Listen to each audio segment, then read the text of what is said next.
Las noticias más destacadas de la jornada y sus porqués los indagamos aquí en El Porqué de las Noticias. Les saluda Dani Pérez Díaz y estos son nuestros 3 temas de esta edición.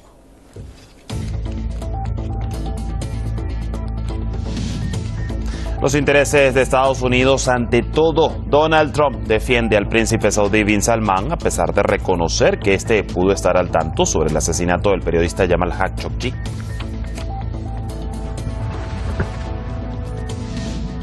El ejército sirio anuncia la liberación del sur del país de los terroristas de Daesh, mientras se espera una nueva ronda de negociaciones sobre Siria los próximos 28 y 29 de noviembre.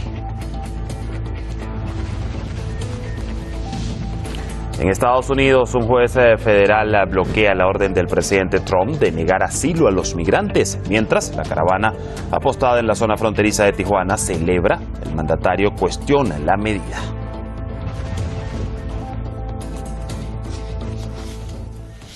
Bueno, ya servidos nuestros temas sobre la mesa, iniciamos con el primero. El presidente de Estados Unidos, Donald Trump, reconoce por primera vez que el príncipe heredero saudí Mohammed bin Salman podría estar detrás del asesinato del periodista Jamal Khashoggi. Sin embargo, no pretende tomar medidas punitivas contra los saudíes. Para él, la relación con Riad es vital y se trata todo de dinero.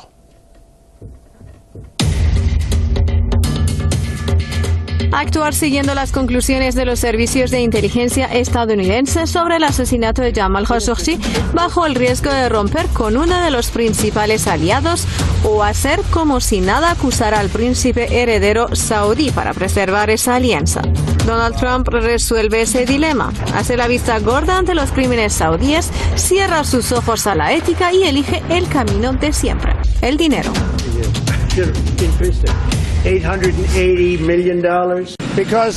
Para mí todo se trata de Estados Unidos primero. No vamos a renunciar a cientos de miles de millones de dólares y dejar que Rusia, China y todo lo demás los tengan. Si rompemos con Arabia Saudí, creo que los precios del petróleo irían por las nubes.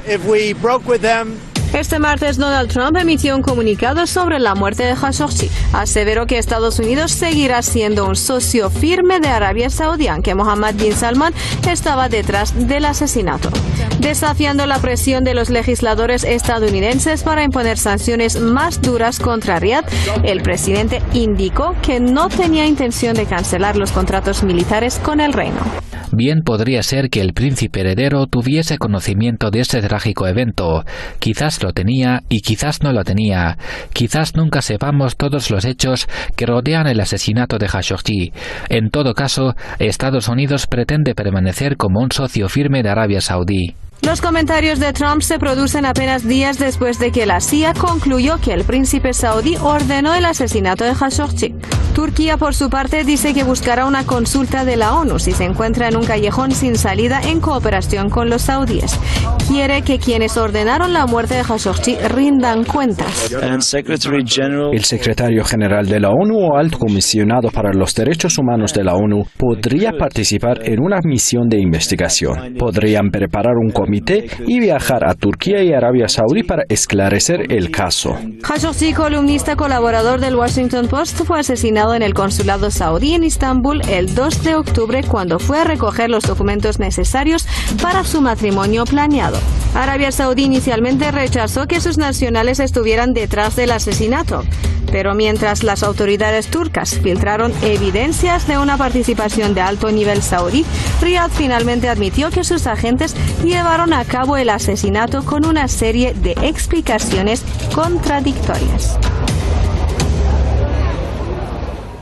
Bueno, Juan Francisco Coloane, sociólogo, nos acompaña desde Santiago de Chile para indagar en los porqués de esta noticia. Bienvenido, como siempre, Juan Francisco. Parece muy evidente, el mismo Trump reconoce la necesidad de la alianza con Arabia Saudí para garantizar los intereses de Estados Unidos. ¿Por qué pesan más estos intereses de un gobierno que castigar a los responsables intelectuales de un crimen tan horrendo y violatorio de toda humanidad? ¿Cuáles son estos intereses que pesan más? Los intereses ya lo explicaron ustedes con mucha claridad en el reportaje de la colega de ustedes de Hispan TV, y es claramente Estados Unidos no puede perder su rol hegemónico en la región, y Arabia Saudita es un actor fundamental para que Estados Unidos continúe con ese rol hegemónico en la región. No nos olvidemos que Arabia Saudita ha establecido una alianza muy importante con Israel para, ¿no es cierto?, complementar este rol hegemónico, en donde Arabia Saudita es un actor fundamental en la presente situación del Medio Oriente y toda la región del Golfo Pérsico. Entonces, el presidente Donald Trump lo ha dicho con mucha claridad: ellos, uno, no van a perder la ventaja económica respecto a la venta de armas; dos, no va a permitir de que de alguna forma Arabia Saudita y los países del Golfo Pérsico, aliados de Arabia Saudita, secuestren de alguna manera la economía global con un alza del precio del petróleo, como ocurrió a mediados de la década del 70, en el 73-74, para ser más preciso, donde viene el alza de los precios del petróleo de la OPEC y prácticamente entra la economía global en una crisis tremenda que todavía de alguna forma se ven los efectos de esa crisis. Entonces, Estados Unidos está actuando con un realismo político muy importante. Se sienten de alguna forma secuestrados por este poder gestado de Arabia Saudita en los últimos 10-15 años, que ha significado también la producción de una industria terrorista financiada por los países del Golfo Pérsico. Todos lo sabemos, lo dijeron los mismos candidatos a la presidencia, Trump e Hillary Clinton, de que Arabia Saudita, ¿no es cierto?, financiaba el terrorismo en Siria y el terrorismo en Irak. Por lo tanto, las cartas están sobre la mesa.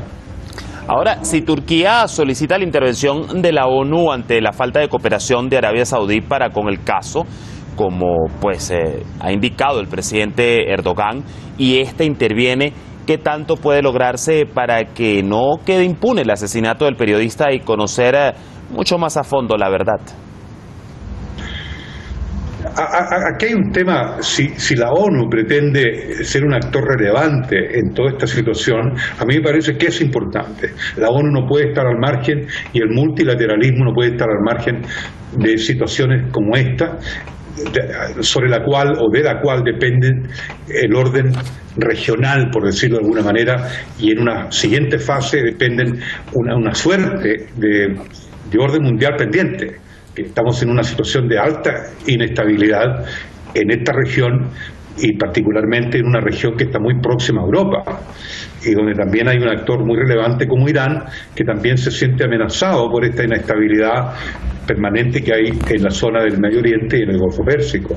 Ahora, la intervención del multilateralismo es esencial, y de alguna forma Antonio Guterres está abriendo una puerta que le estaba negada de alguna forma por la omnipresencia de la presidencia de Donald Trump en todos estos asuntos que se manejan absolutamente a nivel bilateral: Estados Unidos con Rusia, Estados Unidos con China, Estados Unidos con Arabia Saudita, todo en términos bilaterales, Estados Unidos con Irán.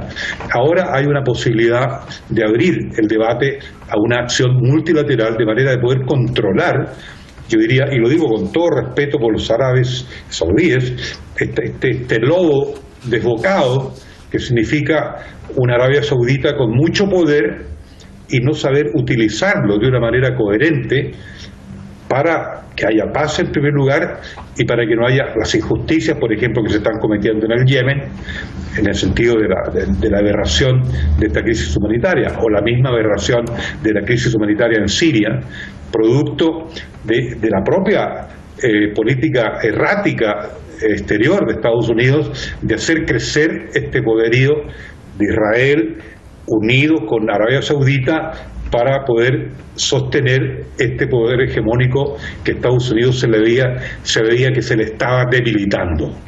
Claro. Bueno, bastante claras estas aristas que nos brinda a esta hora Juan Francisco. Hasta una próxima oportunidad. Gracias por el análisis con nosotros. Vamos a pasar de inmediato al segundo tema. Siria anuncia la liberación de la zona sur del terrorismo de Daesh.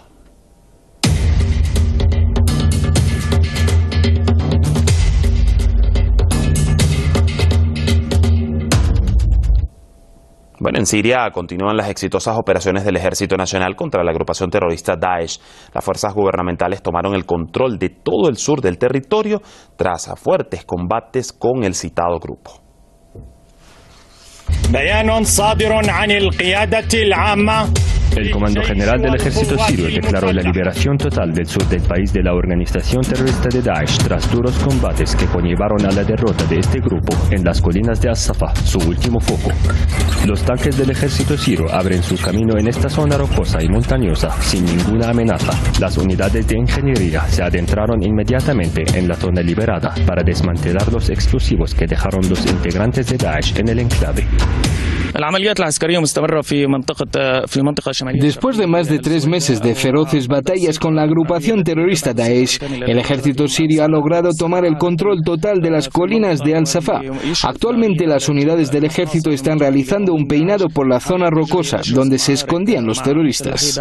Los miembros de Daesh se posicionaron a lo largo de los últimos meses en las cuevas de esta zona, convirtiéndolas en fortalezas, lo que impulsó al ejército sirio a adoptar nuevas tácticas de acuerdo con las condiciones de batalla, principalmente con el uso de las unidades de asalto después del intenso fuego de artillería. No cabe duda que con estas grandes victorias estratégicas, el ejército sirio ya logró aislar la base estadounidense de Atanf en el sureste, dentro de la cual diferentes grupos terroristas reciben formación, entrenamientos y la debida asistencia. El ejército impidió con este logro que los elementos de Daesh puedan desplegarse de nuevo en esta zona y recuperó una red estratégica de transporte entre el noreste y el sureste. Fuertes batallas que terminaron con la recuperación de 380 kilómetros cuadrados obligaron a los miembros de Daesh a huir de esta zona, dejando atrás grandes cantidades de armas y municiones. La recuperación de las colinas de As-Safa significa el fin de la presencia de Daesh en todo el sur de Siria y el comienzo de una nueva fase de seguridad para las localidades del este de Sueda que sufrieron las atrocidades de esta agrupación extremista. Bashar Baraziz, PAN TV, Damasco.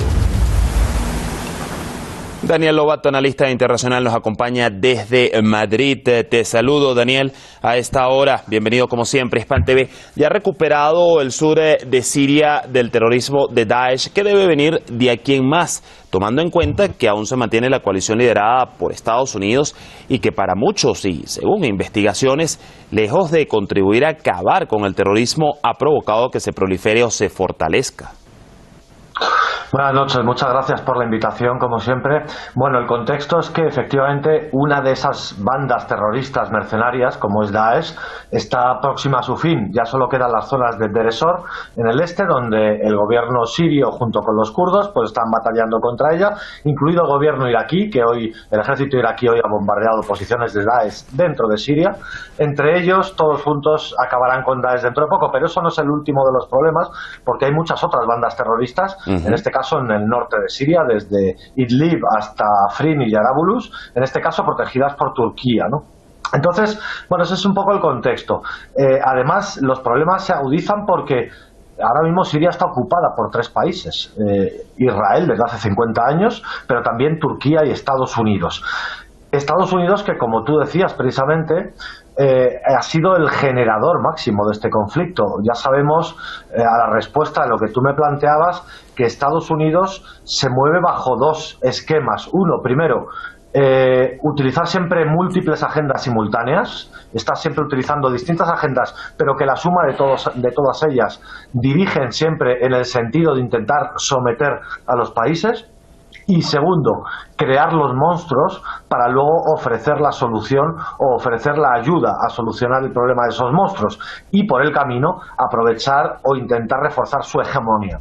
Entonces, bueno, mientras tanto, lo que vemos y lo que vemos históricamente es que Estados Unidos ha sido el gran patrocinador del terrorismo mundial. Eso, hoy por hoy, sigue siendo así. En un próximo futuro es posible que pueda ser contrarrestado, pero hoy por hoy el gran patrocinador del terrorismo mundial para conseguir sus objetivos de hegemonía, de dominación, sigue siendo Estados Unidos, a pesar de que mediáticamente ofrezca soluciones como lleva haciendo un par de años en Siria con Daesh ayudando a los kurdos, etcétera, en la zona este, pero a la vez alimentando a otras bandas terroristas que por la puerta de atrás se acababan uniendo al propio Daesh.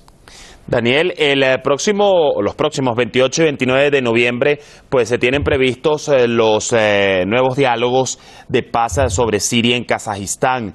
Pues, ¿qué expectativas tienes de lo que pueda acontecer acá y sobre todo, pues, de las decisiones que se puedan tomar para, en definitiva, poder tratar de que Siria en su totalidad recobre la normalidad? Bueno, ahora viene una fase muy compleja, porque la fase militar está próxima a acabar. Con Daesh, la eliminación de Daesh, realmente la fase militar está a punto de acabar, porque el norte de Siria, desde Idlib a Yarabulus, no va a ser solucionado militarmente. Por supuesto, el Golán tampoco va a ser a corto plazo solucionado militarmente. La presencia de Estados Unidos, la ocupación, la invasión de Estados Unidos en el este tampoco es solucionable militarmente. Entonces entra en una fase muy compleja de negociaciones geopolíticas. Dejando de lado la ocupación de Israel del Golán, las otras dos ocupaciones por dos ejércitos de la OTAN, como es Turquía y como es Estados Unidos, se antojan muy complejas, porque además Turquía aparentemente está en esa troika de Astana, junto con Rusia, junto con Irán. Aparentemente simula ser un aliado de esa solución del conflicto sirio, pero realmente no ha sido así. En ninguno de estos años anteriores cabe considerar a Turquía como un aliado del pueblo sirio. Entonces, sabemos que una delegación americana fue este verano ya a Damasco a intentar imponer condiciones, la retirada de Irán, la retirada de Hezbollah. Sabemos que estos días Turquía y Damasco están negociando en Teherán en rondas preliminares para Astana. Sabemos también que Turquía ha ido a Rusia a poner sus condiciones previas para Astana.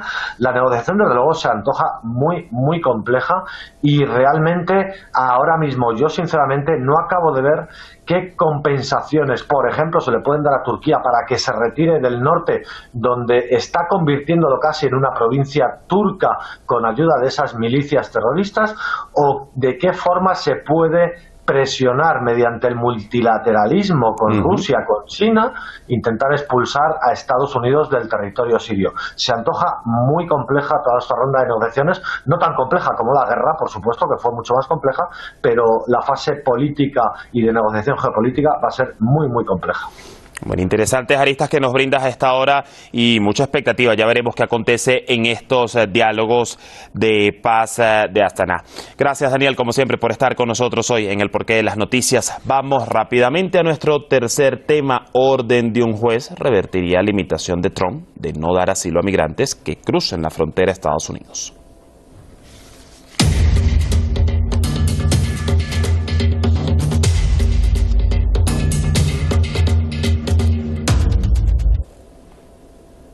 Bueno, un juez federal estadounidense bloqueó la orden del presidente Donald Trump que prohibía las solicitudes de asilo de los migrantes indocumentados. Trump ve injusta esta medida, mientras que los inmigrantes pues la reciben con beneplácito.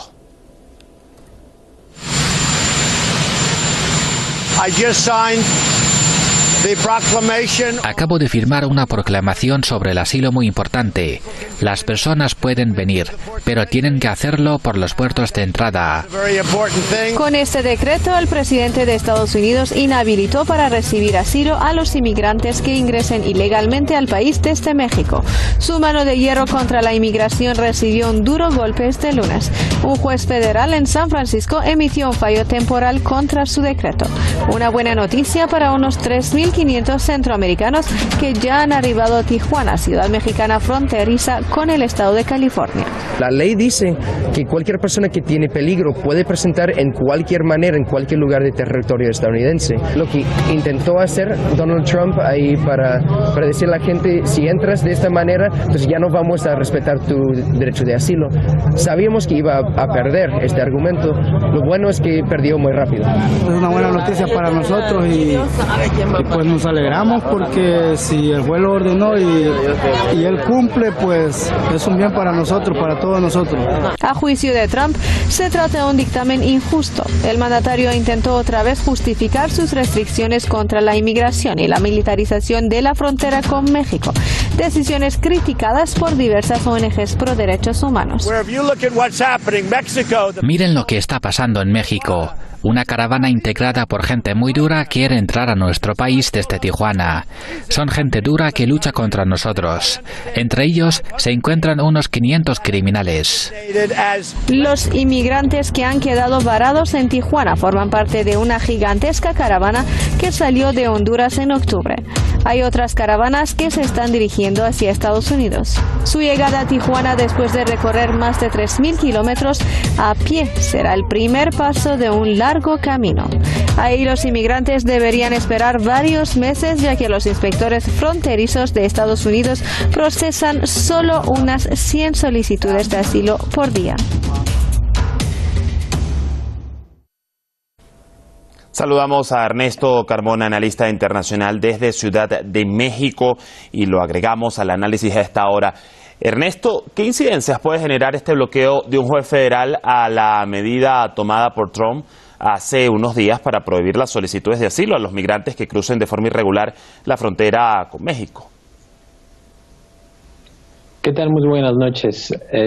Pues esta medida que tomó el juez recientemente se parece mucho a las medidas que han tomado en otros momentos el Poder Judicial contra las acciones del presidente de Estados Unidos para tratar de limitar la migración y los jueces revertirla, y finalmente pues llegan a un punto en el que se llega como a una especie de empate en la que pues se le otorga al presidente el derecho de limitar la migración en cierto sentido, pero no de manera generalizada.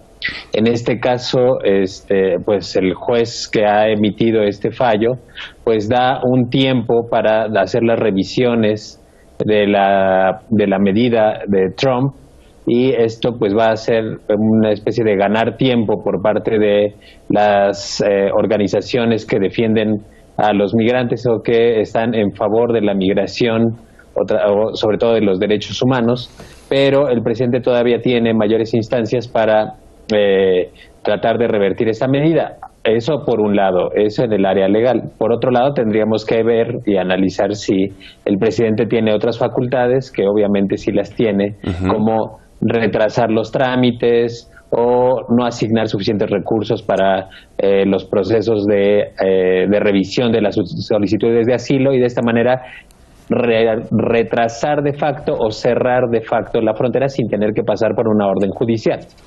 Claro, y precisamente, Ernesto, a ese punto iba la siguiente interrogante, ¿no? ¿Qué otro camino o vía puede aplicar Trump si ve truncado este plan en este sentido contra los emigrantes indocumentados? Y pues, yendo más allá del accionar militar, que ya de por sí pues hemos visto cómo ha apostado allí en la frontera a los militares y le ha dado órdenes estrictas, pues en otros sentidos legales, ¿qué otras estrategias pudiera aplicar?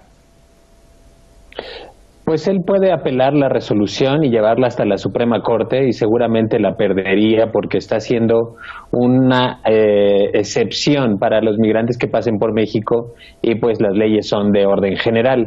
En ese caso, pues el presidente sabe que podría tener perdida esta batalla. Sin embargo, hay que recordar que Trump lleva esta batalla más en la arena política. Lo que quiere él es mantener el debate sobre la migración como un tema político que siga vigente, porque pues le ha dado bastantes resultados.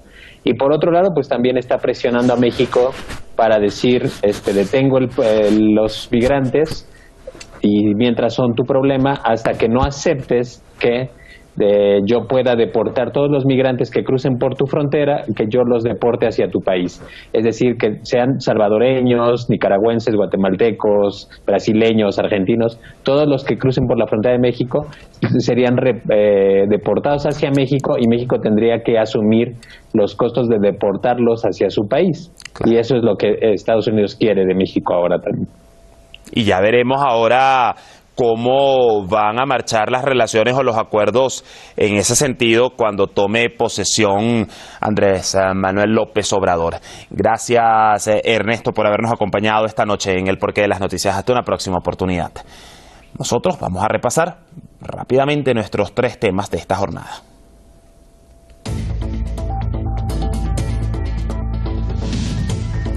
los intereses de Estados Unidos ante todo. Donald Trump defiende al príncipe saudí Bin Salman a pesar de reconocer que este pudo estar al tanto sobre el asesinato del periodista Jamal Khashoggi.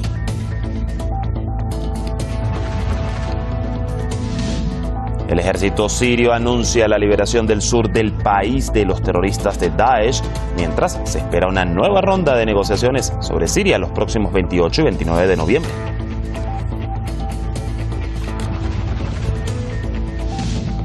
Y en Estados Unidos, un juez federal bloquea la orden del presidente Trump de negar el asilo a los migrantes. Mientras la caravana apostada en la zona fronteriza de Tijuana celebra, el mandatario cuestiona la medida.